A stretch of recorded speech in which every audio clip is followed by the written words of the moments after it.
মহাপুৰুষ শ্ৰী শ্ৰী মাধৱদেৱৰ আৱিৰ্ভাৱ তিথি উপলক্ষে আজি আমি শ্ৰীভূমিৰে নামঘৰ এটালৈ গৈছিলোঁ। আমি জনাত এইটোৱে নামঘৰ আছে আৰু নামঘৰটোৰ ইয়াৰ পৰিৱেশ ইমান ভাল লাগিছে।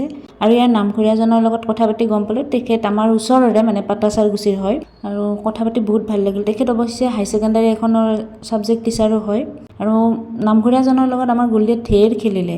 মই এবাৰ আহিছিলোঁ ইয়াতে গল্ডি মোৰ গাত থাকোঁতে আৰু তেতিয়া মই ভাবিছিলোঁ আৰু এখন হাতেৰে বোৱা গামোচা দিম বুলি আৰু আজি এই পবিত্ৰ দিনটোতে এখন গামোচাও দিলোঁ।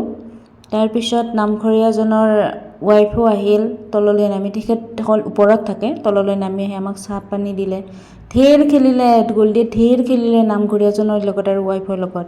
তাৰপিছত আমি ইয়াৰে চিভিল হস্পিটেললৈ আহিলোঁ, চিভিলত গল্ডিৰ ভেকচিন দিম বুলি, কিন্তু হস্পিটেলৰ যি অৱস্থা আমি গুচি আহিলোঁ, নিদিলোঁ আৰু দিয়াৰ কথা ভাবিবই নোৱাৰিলোঁ। হ'ব আৰু অলপ লেট হ'লেও ঘৰ গ'লেই দিম, বাই।